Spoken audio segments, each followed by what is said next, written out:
Welcome back to my channel. ఈ రోజు నుంచి మనము రియాక్ట్ జేఎస్‌లో కొత్త సీరీస్‌ని స్టార్ట్ చేస్తున్నాము. అయితే ఇందులో భాగంగా మనకి రియాక్ట్ జేఎస్ 100% రియాక్ట్ జేఎస్ మీదే మనము ఫోకస్ చేసి ఒక బిగినర్ నుంచి ఒక ఎక్స్‌పర్ట్ లెవెల్ వరకు, ఒక అడ్వాన్స్డ్ డెవలపర్ వరకు మనం రియాక్ట్ జేఎస్‌లో ఈ కాన్సెప్ట్స్‌ని ఇక్కడ ఎక్స్‌ప్లెయిన్ చేయడం జరుగుతుంది. అంటే ఒక రకంగా చెప్పాలంటే ఇది ప్లేలిస్ట్ అనమాట. React JS playlist. ఒక రకంగా అంటే మరి రియాక్ట్ జేఎస్‌లో మనకి చాలా ఏ ఏ కాన్సెప్ట్స్ ఉన్నాయి కదా! ఆ కాన్సెప్ట్ లోపల మనకి డెఫినిషన్స్ అని చెప్పేసి ఒక సీరీస్‌ని, అలాగే ఇంకొకటి మనకి డెఫినిషన్ తర్వాత కంపారిజన్ అని చెప్పేసి ఒక సీరీస్. అంటే ఈ 2 ఎందుకు చేస్తున్నానంటే మీకు రియాక్ట్ జేఎస్ ట్యుటోరియల్స్ అనేవి చాలా ఛానల్స్‌లో ఉన్నాయి మనకి యూట్యూబ్‌లో. అది హిందీ, ఇంగ్లీష్, తెలుగులో గానివ్వండి, ఏ లాంగ్వేజ్ అయినా సరే రియాక్ట్ జేఎస్ మనకి ట్యుటోరియల్స్ చాలా ఉన్నాయి. కాకపోతే ఇవి ఎలా ఉన్నాయంటే మనకి జస్ట్ దాని యొక్క ఒక ఇంటర్వ్యూ పర్పస్ అది ఒక రకంగా అవి మనకి పనికిరావు. జస్ట్ నేర్చుకోవడానికి పనికొస్తాయి. కానీ ఇది నేను చేసే ఈ యొక్క సీరీస్ ఎలా ఉంటదంటే మనకి ఒక బిగినర్‌గా నేర్చుకోవటం కోసము రియాక్ట్ జేఎస్ నేర్చుకోవటం కోసం పనికొస్తది. సెకండ్ వన్ ఆల్రెడీ వర్క్ చేస్తున్న డెవలపర్‌కి కూడా పనికొస్తది. థర్డ్ వన్ ఇంటర్వ్యూకి అటెంప్ట్ చేయడానికి అంటే ఇంటర్వ్యూ పర్పస్ కూడా మనకి ఇది పనికొస్తది. 3 టైప్స్ ఆఫ్ యూజెస్ అన్నమాట.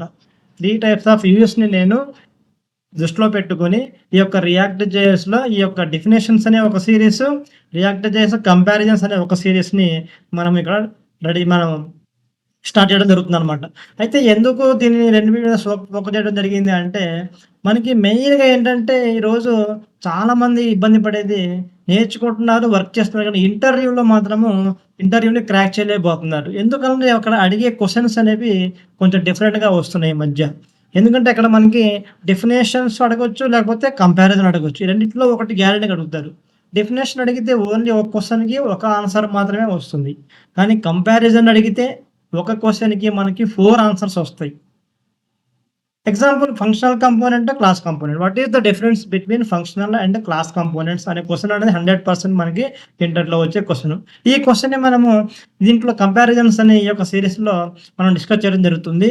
ఇక్కడ మనకి ఏమొస్తదంటే ఈ క్వెషన్‌లో అప్పుడు ఆన్సర్స్ ఫస్ట్ ఒకటి functional components and class component definition చెప్పాలి. రెండవది ఈ యొక్క ఫీచర్స్ చెప్పాలి. మూడవది ఎలా యూజ్ చేయాలో చెప్పాలి. నాలుగవది దీని యొక్క యూజెస్ చెప్పాలి.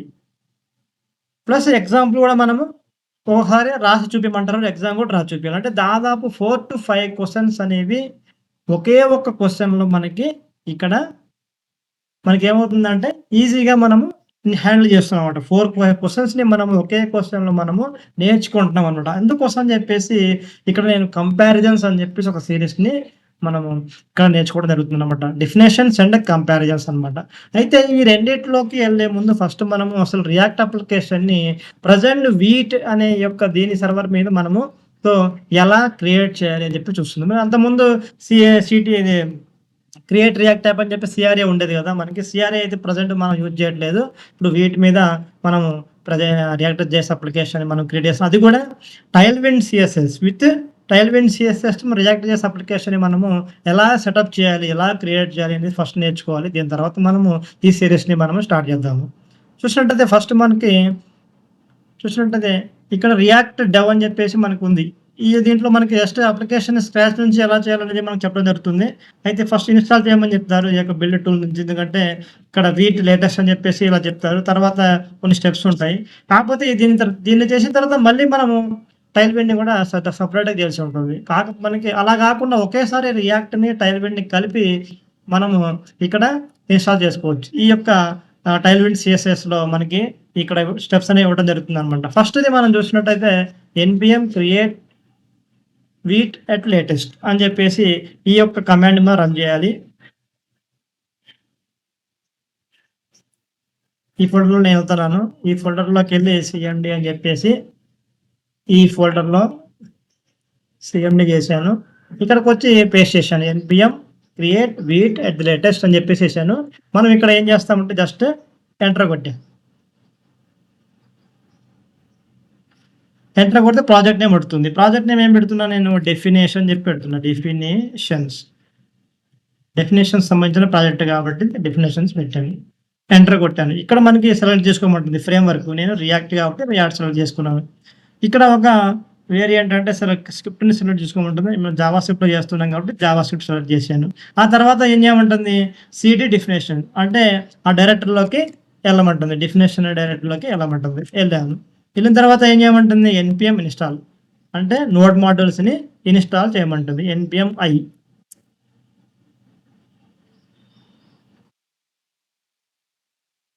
కొంత టైం తీసుకుంటదనమాట ఇది కొన్ని సెకండ్స్. మనం ఎన్‌పీఎం ఐ గాని, ఎన్‌పీఎం ఇన్‌స్టాల్ గాని మనము కమాండ్ రన్ చేస్తే ఇది ఇక్కడ node modules, node package manager అని చెప్పేసి ఇది మనకి ఏం చేస్తుంది నోడ్ మాడ్యూల్స్‌ని ఇన్‌స్టాల్ చేస్తుంది.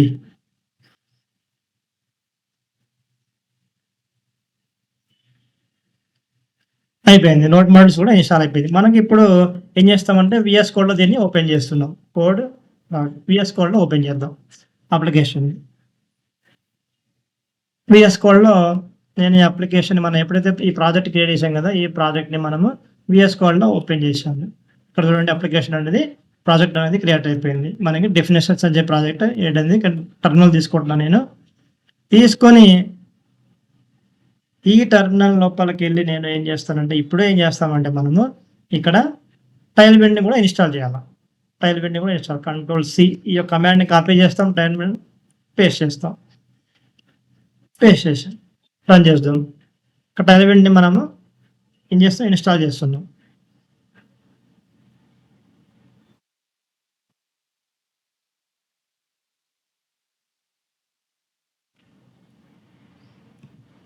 టైల్‌విండ్ ఇన్‌స్టాల్ అయిన తర్వాత మనం ఏం చేయాలంటే v.config.ts అని చెప్పేసి ఉంటది మనకి.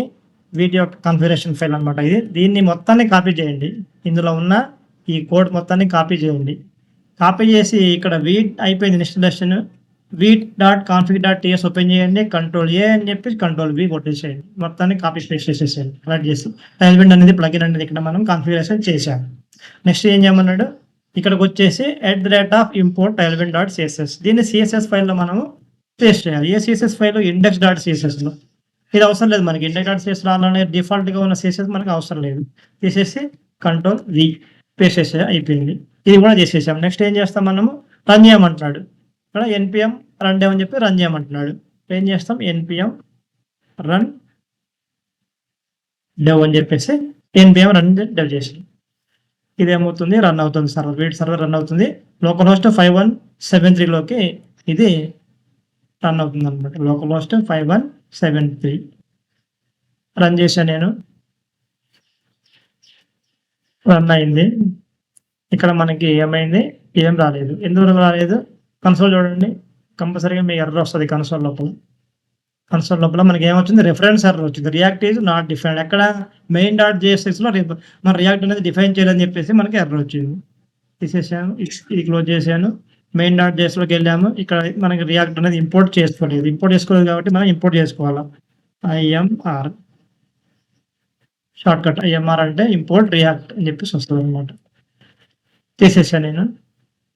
ఇప్పుడు రియాక్ట్ ఈజ్ నాట్ డిఫైన్డ్ అని చెప్పేసి app.jsxలో వచ్చిందనమాట. app.jsx ఓపెన్ చేయండి.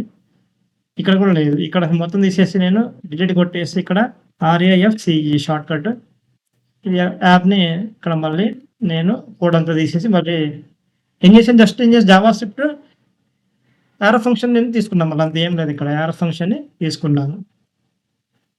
ఇక్కడ ఏం చేస్తున్నాను వెల్కమ్ టు రియాక్ట్ అని చెప్పేసి రాయడం జరిగింది. సేవ్ చేశాను.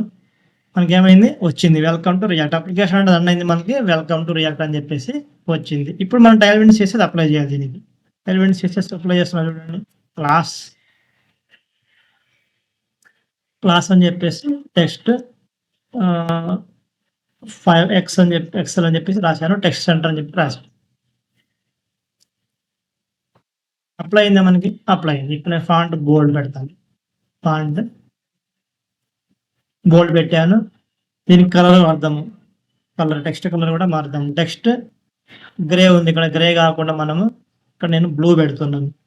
బ్లూ పెట్టాను. వచ్చిందా మారిందా. టైల్‌విండ్ CSS కూడా మనకి అప్లై అవుతుంది అనమాట. ఇలాగ మనము అప్లికేషన్‌ని అంటే ప్రాజెక్ట్‌ని మనము క్రియేట్ చేయవలసి ఉంటుంది రియాక్ట్‌లో. ఇలాగా చేస్తున్నాం అన్నమాట. Thanks for watching.